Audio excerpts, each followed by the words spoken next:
अस्सलाम to all. उम्मीद है आप सब खैरियत से होंगे, ठीक ठाक होंगे। Welcome back to the concrete technology class. तो इस क्लास में हमने क्या पढ़ना है, हमने लेक्चर 4 स्टार्ट करना है। तो इससे पहले हमने लेक्चर 3, लेक्चर 2, लेक्चर 1 ये 3 लेक्चर हमने कवर किए हैं। इसमें काफ़ी सारे टॉपिक्स हमने पढ़े हैं। इसके अलावा ये लेक्चर 4 आज स्टार्ट करेंगे। तो लेक्चर 4 में हमने कौन सा टॉपिक पढ़ना है, इसमें हमने जो remaining engineering properties of aggregate है वो हमने पढ़ने हैं। ठीक है, तो आप लोगों को पता है कि लेक्चर 3 में भी हमने कुछ टॉपिक्स प्रॉपर्टीज़ ऑफ एग्रीगेट के बारे में हमने पढ़े थे, और आज भी जो है ना हम ये पढ़ने वाले हैं। तो प्लीज़ जिसने लेक्चर 3 का पार्ट 1 नहीं देखा है तो सबसे पहले वो ज़रूर देख ले, क्योंकि लेक्चर 3 का जो पार्ट 1 है और लेक्चर 4 का जो पार्ट 1 होगा ये कंप्लीट जो है ना प्रॉपर्टीज़ ऑफ एग्रीगेट पर मुश्तमिल होगा। ठीक है, तो इसमें हमने जो रिमेनिंग प्रॉपर्टीज़ ऑफ एग्रीगेट है वो हमने कवर करने हैं। तो इसलिए जो है ना इससे पहले जो लेक्चर 3 का पार्ट 1 है उसमें भी हमने कुछ प्रॉपर्टीज़ पढ़े हैं, वो पहले सबसे पहले आप देख ले। इसके बाद जो है ना आप लेक्चर 4 का जो पार्ट 1 है वो आप देख सकते हैं। तो आप लोगों का ये इंजीनियरिंग प्रॉपर्टीज़ ऑफ एग्रीगेट का टॉपिक कवर हो जाएगा कंप्लीट।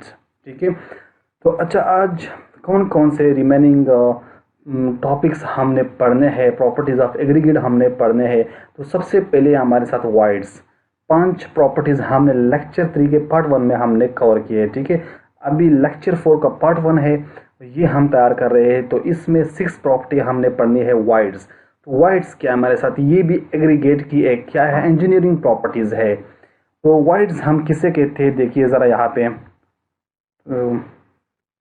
अच्छा, the empty space between the aggregate particles are known as wides.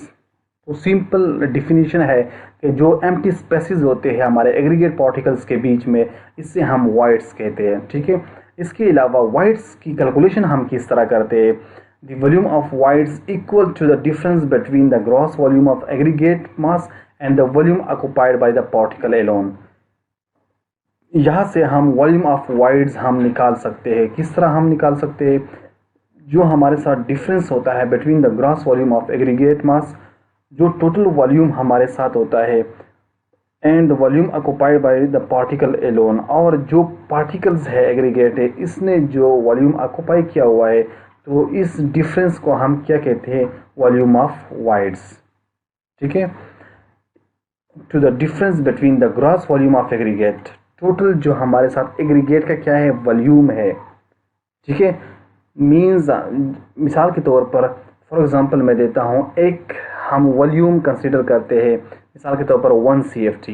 ठीक है, 1 CFT एक वॉल्यूम है हमारे साथ, इसमें हमने एग्रीगेट हमने डाल दिया है। तो एग्रीगेट का जो टोटल वॉल्यूम है हमारे साथ 1 CFT टोटल वॉल्यूम है, क्योंकि 1 CFT में हमने एग्रीगेट डाला हुआ है। इसके अलावा तो इसमें जो है ना जो हमारे साथ एग्रीगेट पार्टिकल्स है उसका अपना एक वॉल्यूम होगा, अपना एक स्पेसिफिक स्पेस होगा जो उसने ऑक्युपाई किया होगा।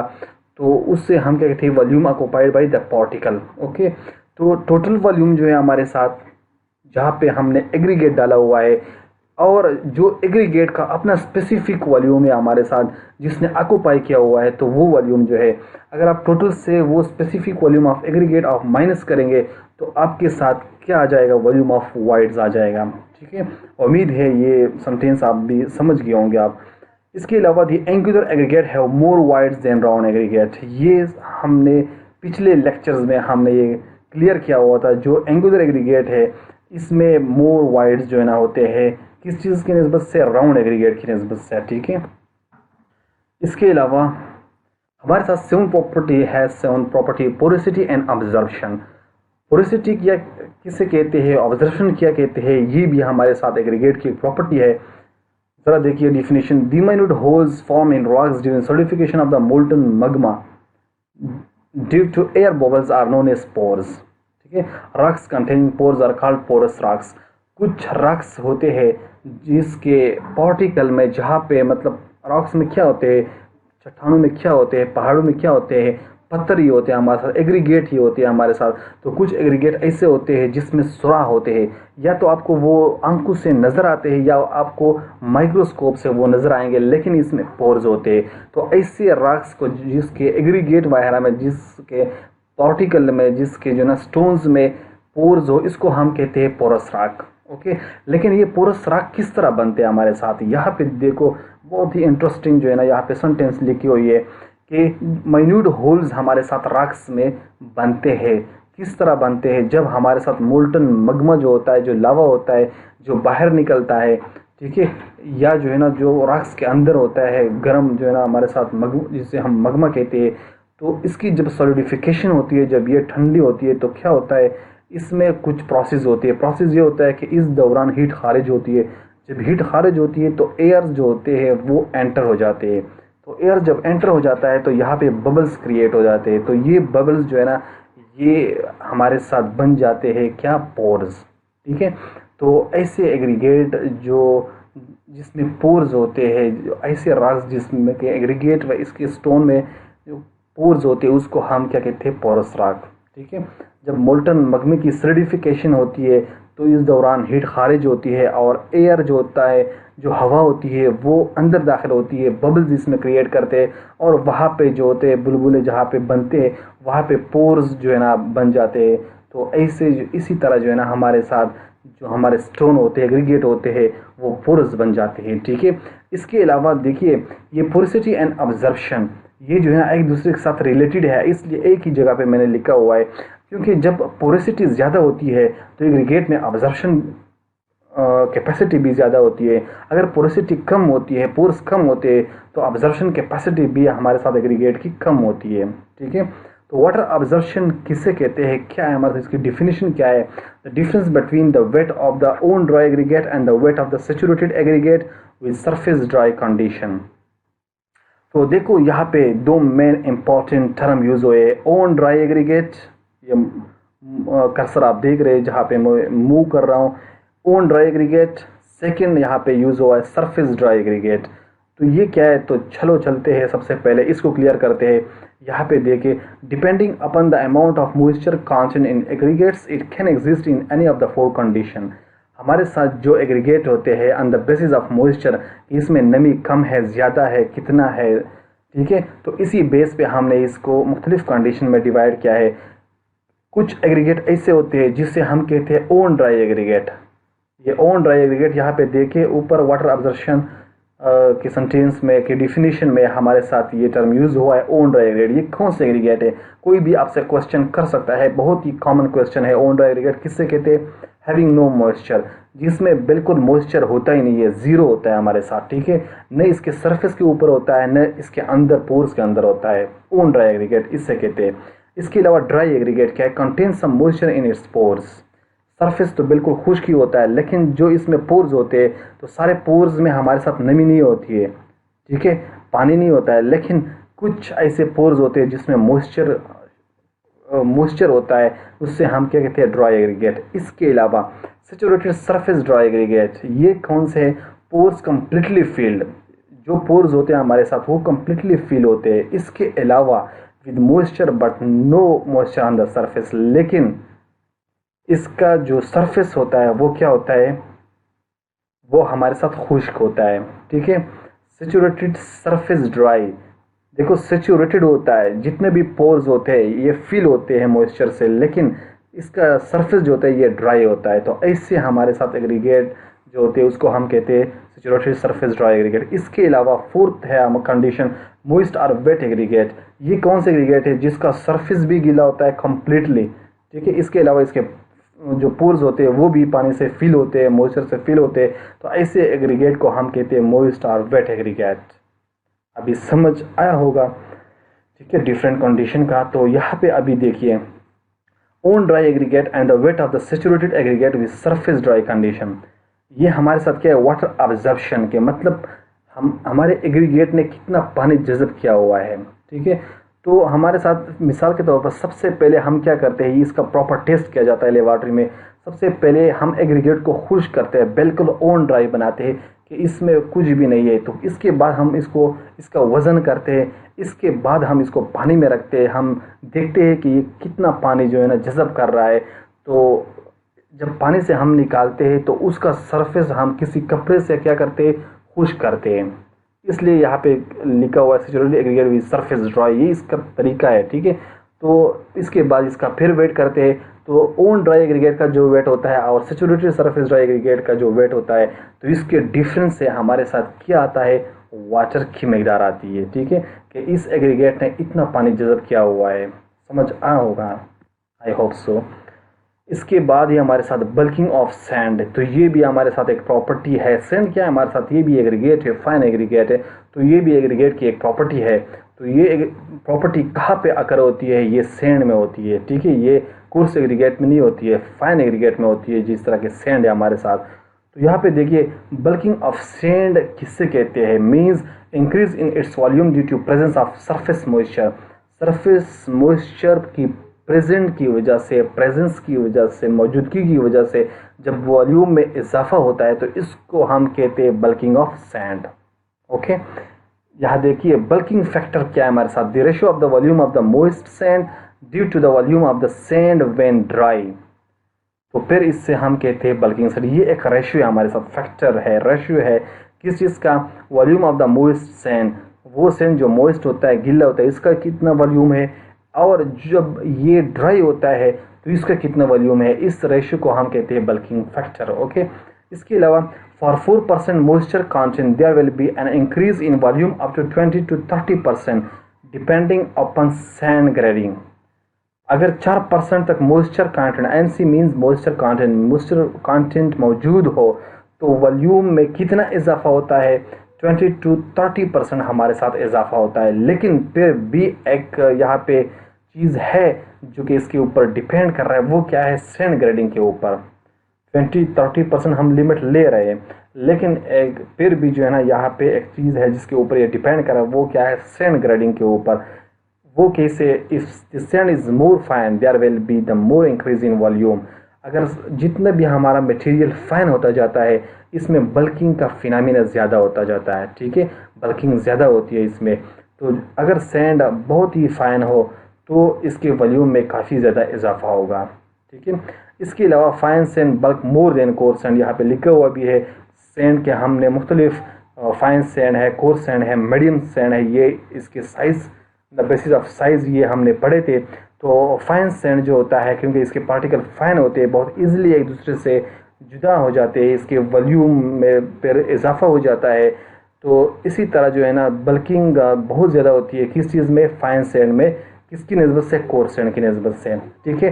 तो देखो यहाँ पे बहुत ही ज़बरदस्त तरीके से मैंने एक्सप्लेन किया हुआ आपके सामने है, रीज़न भी मैंने बताया हुआ है कि अच्छा ये किस वजह से हमारे साथ ये इंक्रीज़ इन वॉल्यूम हो जाता है, ठीक है, हमारा वॉल्यूम क्यों इंक्रीज़ हो जाता है, इसकी वजह क्या है। तो यहाँ पे ये वजह मैंने लिखी है, when water is added to dry and loose sand, अगर ड्राई और लूज सैंड में हम पानी मिलाते हैं, a thin film of water is formed around the sand particle, तो एक तह बन जाती है हमारे साथ वाटर की। interlocking of air in between the sand particle and then film of water tend to push the particle apart due to surface tension and this increase in the volume। Okay, देखिए ज़रा, जब moisture आ जाता है हमारे sand के ऊपर तो वहाँ पे एक तह बना लेती है, ठीक है, पानी का एक तह बन जाता है। तो इसके जो आप लोगों ने ये फिज़िक्स बारे में पढ़ा होगा, सरफेस टेंशन का फिनोमेना, कि इसके जो पार्टिकल इसके पानी के सरफेस पे होते हैं, पानी के जो पार्टिकल सरफेस पे होते हैं उसमें टेंशन आकर होती है, ठीक है। तो उस टेंशन की वजह से क्या होता है, वो सैंड के पार्टिकल को पुश करते हैं, ठीक है। जब पुश करते हैं तो वॉल्यूम में हमारे साथ क्या होता है, इजाफा होता है, ठीक है। तो इसी तरह मतलब जब पानी या मॉइस्चर हमारे सैंड के ऊपर आ जाता है तो एक फिल्म बन जाती है, एक तह बन जाती है पानी का, और वो जो है ना सरफेस टेंशन की वजह से फोर्स लगता है हमारे सैंड के पार्टिकल के ऊपर, जिसकी वॉल्यूम में इजाफा होता है, ठीक है। लेकिन ये इजाफा कब कैसे होता है, ये इजाफा हमेशा नहीं होता है जब हमारे साथ ये केस हो, but in case of fully saturated sand the water films are broken and volume equal to that of dry sand.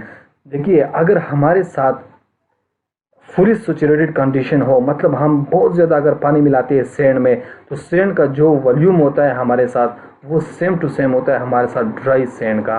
जितना ड्राई सैंड का वॉल्यूम होता है उतना वॉल्यूम हमारे साथ सैचुरेटेड सैंड का भी होता है। ठीक है, तो मतलब ये एक अलग केस है।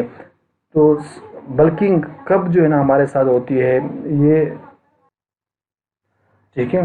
तो सैचुरेटेड फुली सैचुरेटेड सैंड का जो वॉल्यूम होता है और ड्राई सैंड का जो वॉल्यूम होता है ये इक्वल होता है। ठीक है, क्योंकि जब आप पानी काफ़ी मिकदार में आप मिला लेते हैं तो फिर ये बल्किंग फिनोमेना नहीं होता है। ये प्रैक्टिकली क्या हुआ है, ठीक है, बल्किंग फिनोमेना तब होता है जब हमारे साथ एक ख़ास मिकदार में मॉइस्चर कंटेंट हो, बहुत ज़्यादा ना हो, मतलब सैचुरेटेड लेवल तक आप पहुँचे हो न हो। ठीक है, इससे पहले मतलब इसमें इतने मिकदार में मॉइस्चर कंटेंट हो जिससे आपका सैंड सैचुरेटेड नहीं होता है, तब इसी केस में जो है ना आपके साथ क्या होता है, बल्किंग होता है। ठीक है, इसके बाद ये हमारे साथ फाइनिस मॉडुलस है। अच्छा, तो फाइनिस मॉडुलस हमारे साथ क्या है, ये बहुत इंपॉर्टेंट टर्म है। ये मिक्स डिज़ाइन, जब कंक्रीट की मिक्स डिज़ाइन होती है तो उसके लिए भी ये जो है ना रिक्वायर्ड होती है इसकी वैल्यू, कि फाइनिस मॉडुलस क्या है हमारे साथ सैंड वगैरह का। ठीक है, तो fineness modulus is an empirical factor obtained by adding the cumulative percentage of the aggregate retain on each of the standard CUs ranging from 80 mm to 150 micron and dividing this by the sum। तो ये हमारे साथ फाइनिस modulus का definition है। तो इसमें क्या लिखा हुआ है यहाँ पर आप ज़रा देख लें कि ये सीव है हमारे साथ, तो डिफरेंट सीव्स है। 80 mm से लेकर 150 माइक्रोन तक हमारे साथ सीव है। तो जिस तरह के हम सीव एनालिसिस करते हैं, तो आप लोगों को कुछ ना कुछ इल्म होगा सीव एनालिसिस के बारे में। अदरवाइज़ आप सर्च भी कर सकते हैं नेट वगैरह पे। ठीक है, आप बुक वगैरह से भी पढ़ सकते हैं। तो सीव एनालिसिस एक प्रोसेस होता है जिसमें हम ग्रेडेशन करते हैं मुख्तलिफ मटेरियल्स की, फाइन एग्रीगेट की, कोर्स एग्रीगेट की। तो इसमें एक सीरीज़ रखते हैं सीव की, सही है, जो छलनी होती है उसका एक सीरीज़ रखते हैं। तो इसी तरह फाइनिस मॉडुलस का भी अपना मुख्तलिफ स्टैंडर्ड के मुताबिक, IS स्टैंडर्ड के मुताबिक, ASTM स्टैंडर्ड के मुताबिक अपना एक स्पेसिफिक जो है ना सीव अरेंजमेंट है इसकी भी। तो जब हम ये रखते हैं, मिसाल के तौर पर एक हमारे साथ स्टैंडर्ड है, IS स्टैंडर्ड के मुताबिक जिस तरह के है 80 mm से लेकर 150 माइक्रोन तक, तो जब हम ये रखते हैं तो यहाँ पे हम ग्रेडेशन करते हैं। तो ग्रेडेशन के दौरान जो मटेरियल जिस सीव के ऊपर रह जाता है उसे हम रिटेन, चूँकि कहते हैं कि ये रिटेन हुआ है, तो उसका फिर हम क्या करते हैं, हम कम्युलेटिव परसेंटेज निकालते हैं। ठीक है, कम्युलेटिव हम परसेंट रिटेन हम निकालते हैं कि मिसाल के तौर पर फर्स्ट सीव के ऊपर 5 kg जो है ना रिटेन हुआ है, सेकेंड के ऊपर पैर जो है ना मतलब 10 रिटेन हुआ है, इसी तरह 15 रिटेन हुआ है। तो उसका फिर हम परसेंटेज निकालते हैं। फिर हम क्या करते हैं, इसको 100 पे डिवाइड करते हैं, कांस्टेंट वैल्यू है, इस पे हम डिवाइड करते हैं। तो इससे हमारे साथ एक वैल्यू आती है जिससे हम क्या कहते हैं, फाइनिस मॉडुलस वैल्यू। ओके, तो फाइनेंस मॉडल समझ आया होगा। सिंपल है, एक एम्पिरिकल फैक्टर है, एक इंडेक्स है जिससे हम एक अंदाज़ा लगा सकते हैं कि हमारे साथ एक जो पार्टिकल है, जो एग्रीगेट है, वो छोटा है, बड़ा है, इसका साइज़ कितना है, ये हम इससे अंदाज़ा लगा सकते हैं। तो ये इसका क्या है, एक किस्म का कैलकुलेशन है कि हम फाइनेंस मॉडल्स किस तरह निकालते हैं। ठीक है, तो ये यहाँ पे एक्सप्लेन हुआ है, यहाँ पे मैथमेटिकल फॉर्म में लिखा हुआ है, इज इक्वल टू, ये सिंपल है, देखिए यहाँ से भी आप इसकी डिफिनीशन बना सकते हैं। मुझे fineness modulus is equal to sum means summation किस चीज़ का, cumulative percentage retained divided by 100। ठीक है, तो इसी तरह यहाँ पे सिर्फ ये लिखा हुआ है कि मतलब cumulative percentage aggregate retain on each of the standard sieve, मतलब जो ये सीव हम रखते हैं इसके ऊपर जो भी हमारे साथ मटेरियल रिटेन हो जाता है उसका कम्युलेटिव परसेंटेज रिटेन हम निकालते हैं और हम 100 पे डिवाइड करते हैं, हमारे साथ फाइनेंस मॉडुलस आ जाता है। ठीक है, तो fineness modulus is generally used to get an idea, एक आइडिया हमें मिलता है इससे, how much coarse and fine the aggregate is, कि हमारा एग्रीगेट कितना फाइन है, कितना कोर्स है। More fineness modulus value indicates that aggregate is coarser. यहाँ पे देखो स्टूडेंट्स कंफ्यूज हो जाते हैं। फाइनेंस मॉडुलस डजंट मीन्स कि हमारे साथ मतलब फाइनेंस मॉडुलस अगर ज़्यादा है तो मटेरियल क्या होगा, मतलब छोटा होगा, स्मॉल होगा, नहीं, ये बिल्कुल इनवर्स है। फाइनेंस फाइनेंस के वर्ड से जो है ना स्टूडेंट्स कंफ्यूज हो जाते हैं कि यहाँ पे फाइनेंस लिखा हुआ है, अगर फाइनेंस मॉडुलस ज़्यादा है तो हमारे साथ क्या होगा, पार्टिकल छोटा होगा, इसका साइज़ कम होगा, तो इस तरह बात नहीं है। तो फाइनेंस मॉडुलस अगर ज़्यादा है तो हमें ये पता चलता है कि एग्रीगेट का एक कोर्सर है, ठीक है। मिसाल के तौर पर एक का फाइनेंस मॉडुलस 2 है, एक का फाइनेंस मॉडुलस 3 है, डिफरेंट एग्रीगेट आपने लिए है, इसका आपने सी एनालिसिस क्या हुआ है, फाइनेंस मॉडल्स आपने फाइंड किया हुआ है, आपके साथ दो वैल्यूज़ आ गए हैं, एक के लिए 2 आ गया है, एक के लिए 3 आ गया है। तो अगर कोई आपसे क्वेश्चन करे कि फाइनेंस मॉडल्स वैल्यू किसकी ज़्यादा है, तो 3 ज़्यादा है हमारे साथ, ठीक है। 3 आया हुआ है, इट्स मीन्स कि जो 3 जिस एग्रीगेट के लिए आया हुआ है तो वो एग्रीगेट क्या है, साइज़ में बड़े है बनिस्बत 2 फाइनेंस मॉडल्स का, ठीक है। जिसका 2 फाइनेंस मॉडुलस है उससे क्या है, साइज़ में 3 वाला क्या है, बड़ा है, ठीक है। तो इसी तरह small value of finance modulus indicate the aggregate is फाइनर। अगर फाइनेंस मॉडुलस क्या है हमारे साथ, इसकी वैल्यू स्मॉल है तो इससे हमें अंदाज़ा होता है कि एग्रीगेट क्या है, स्मॉल साइज़ का है, फाइनर है, ठीक है। फाइनेंस मॉडुलस देखो यहाँ पे एक मुख्तलिफ लिखे हुए भी है हमारे साथ कि फाइन सेंड का फाइनेंस मॉडुलस इसी रेंज के अंदर आता है, 2.2 से लेकर 2.6 तक। मीडियम सेंड का इसी रेंज के अंदर आता है। मिसाल के तौर पर आपने कैलकुलेशन किया, आपके साथ एक वैल्यू आ गई, तो आपको किस तरह पता चलेगा कि ये सेंड के लिए आपने कैलकुलेशन किया है, फाइन एग्रीगेट के लिए क्या है कि ये फाइन सेंड है, मीडियम सेंड है, कोर सेंड है, कौन सा सेंड है। तो वो आपको यहाँ से पता चलेगा इसी टेबल से कि अगर 2.2 से लेकर 2.6 तक हमारे साथ वैल्यू आती है, इट्स मीन्स कि ये फाइन सेंड है। अगर इसके बीच में आती है तो ये मीडियम है, अगर इसके बीच में आती है तो कोर सेंड है, ठीक है। इसके अलावा अगर कोर्स एग्रीगेट के लिए आपने फाइनेंस मॉडल्स फाइंड करना है तो किस तरह पता चलेगा कि ये हमारे साथ कितने mm का है, कितना साइज़ है इसका।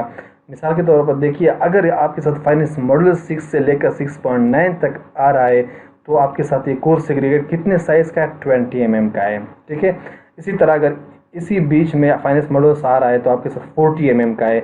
अगर इसी बीच में आ रहा है 7.5 से लेकर 8 तक तो 75 mm आपके साथ क्या है, size of the coarse aggregate है, ठीक है। तो इससे हमें ये पता चला कि फाइनेंस मॉडल्स हमें ये आइडिया दे रहा है कि हमारा एग्रीगेट कितना फाइन है, कितना कोर्स है, ठीक है। और ये हम क्यों फाइंड करते हैं, ये मिक्स डिज़ाइन के लिए रिक्वायरमेंट होती है। इसके बाद है स्पेसिफिक सरफेस ऑफ एग्रीगेट। तो स्पेसिफिक सरफेस ऑफ एग्रीगेट क्या है हमारे साथ, देखिए the surface per unit weight of the material is term specific surface. जो हमारे साथ सरफेस होता है, सरफेस एरिया होता है पर यूनिट वेट, मतलब इसका जितना वेट होता है, मतलब 1 kg है कोई चीज़ है तो उन मटेरियल का सरफेस एरिया कितना है, तो इससे हम क्या कहते हैं, स्पेसिफिक सरफेस। स्पेसिफिक सरफेस मतलब यूनिट वेट के लिए जो हम कंसीडर करते हैं जिन पार्टिकल्स का जो हमारे साथ सरफेस एरिया होता है तो उसको हम स्पेसिफिक सरफेस कहते हैं। This is an indirect mayor of the aggregate grading. तो एग्रीगेट ग्रेडिंग का एक इनडायरेक्ट मेथड होता है, इससे हमें एग्रीगेट ग्रेडिंग का भी पता चलता है। सरफेस एरिया जो होता है, स्पेसिफिक सरफेस जो होता है, ये एक ऐसी प्रॉपर्टी है कि इससे हमें एग्रीगेट ग्रेडिंग का भी पता चलता है। वो किस तरह, यहाँ पे लिखा हुआ है, specific surface increase with the reduction in the size of aggregate particles, ठीक है। अगर एग्रीगेट पार्टिकल का साइज रिड्यूस होता जा रहा है तो स्पेसिफिक सरफेस इंक्रीज होगा।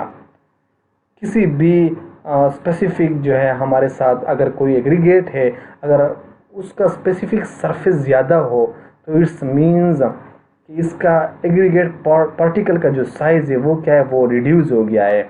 अगर स्पेसिफिक सरफेस हमारे साथ क्या है, कम हो रहा है, तो इसका मतलब ये है कि साइज़ ऑफ द एग्रीगेट क्या है, वो बड़ा हो रहा है, ठीक है।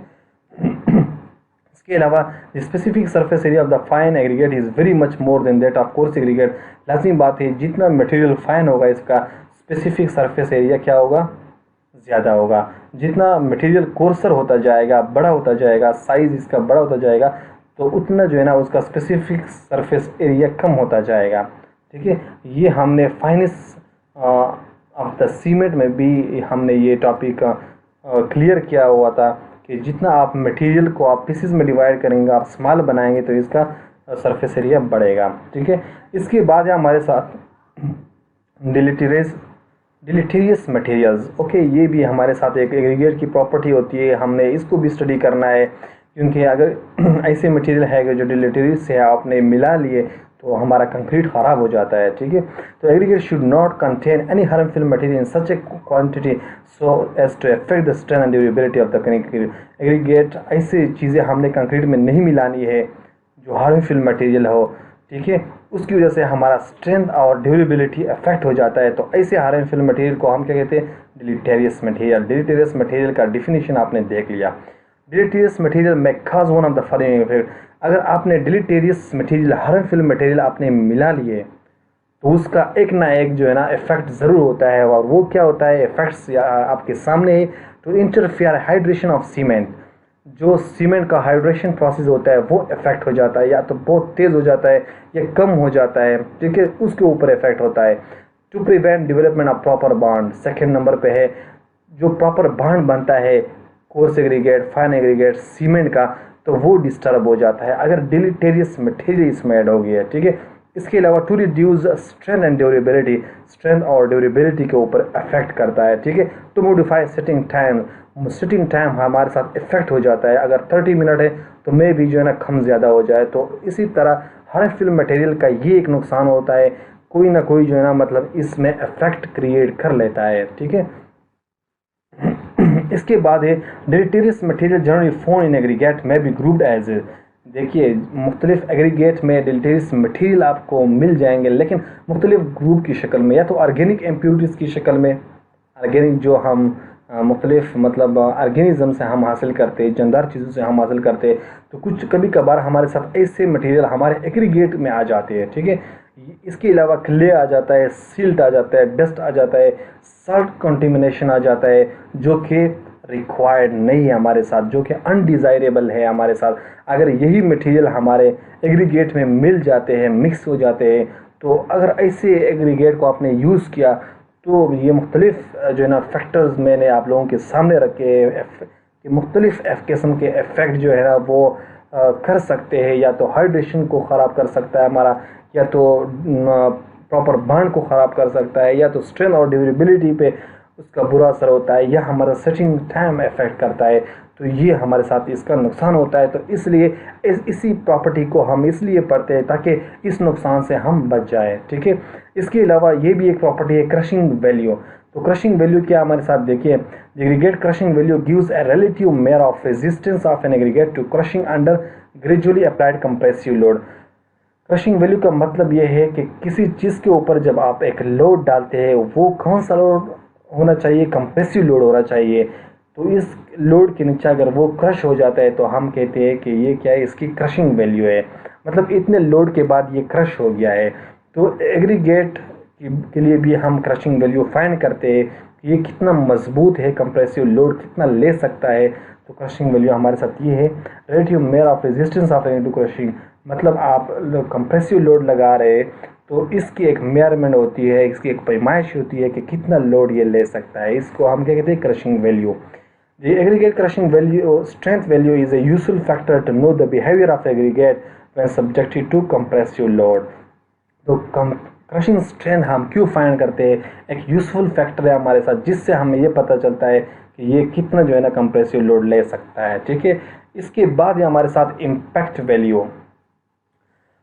अच्छा, तो इम्पैक्ट वैल्यू हमारे साथ क्या है, the aggregate impacts value gives a relative measure of the resistance of an aggregate to sudden shock or impact। Impact कहते हैं अचानक, मतलब कोई चीज़ किसी चीज़ के ऊपर अचानक आ जाए, अचानक नमूदार हो जाए, तो इसको हम इम्पैक्ट कहते हैं कि इसका बहुत ही इम्पैक्ट असर हुआ, ठीक है। मिसाल के तौर पर आपके हाथ में गिलास है, या कोई आपके हाथ में जो है ना कोई ईंट है, स्टोन है, और अचानक जो है ना आपके हाथ से गिर गया और फर्श के ऊपर आ गया, तो ये क्या है, ये इम्पैक्ट है हमारे साथ के अचानक जो है ना ये चीज़ इसके ऊपर आ गया। तो फिर इसी तरीके से हम क्या करते हैं, हम एग्रीगेट को हम डिज़ाइन करते हैं कि इसी तरह इम्पैक्ट चीज़ें गिरने से, अचानक चीज़ें गिरने से, शॉक आने से उसकी क्या रेजिस्टेंस है, उसकी क्या एबिलिटी है कि इसको बर्दाश्त कर सकें। तो ये होती है इम्पैक्ट वैल्यू, ठीक है।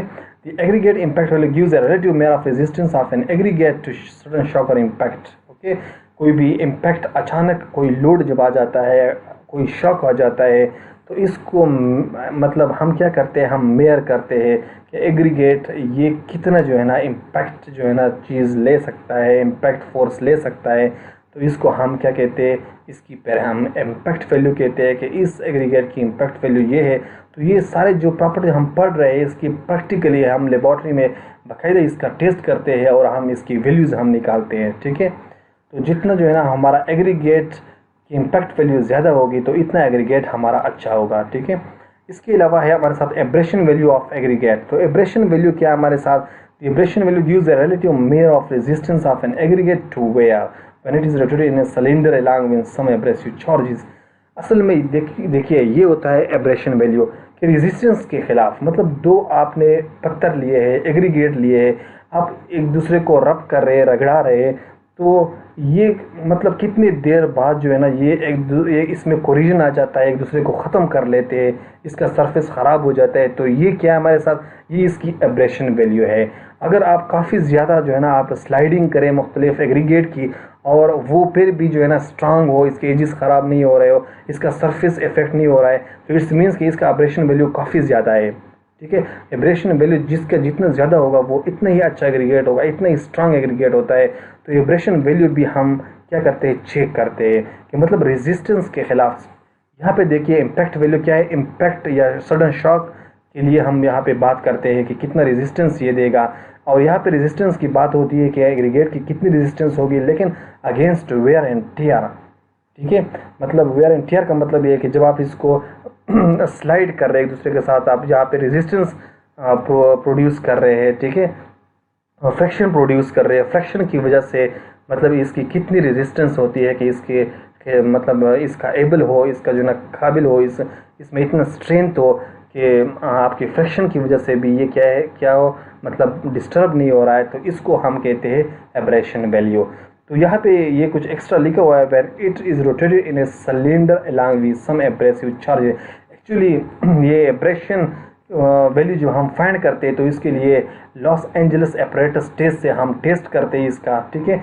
और उसी टेस्ट में हमारे साथ एक सिलेंडर होता है जो हम रोटेट करते हैं, और कुछ एब्रेसिव चार्जेस हमारे साथ स्टील बाल के चार्जेस होते हैं वो हम इसमें डालते हैं। उसकी बात की गई है कि प्रैक्टिकली जब हम फाइंड करते हैं तो हम इस तरह फाइंड करते हैं कि सिलेंडर में जब ये एग्रीगेट और साथ साथ में ये एब्रेसिव चार्जेस रोटेट करते जाते हैं तब हम चेक करते हैं कि हमारा एग्रीगेट जो है वो वियर एंड टियर के खिलाफ कितना जो है ना वो स्ट्रांग है।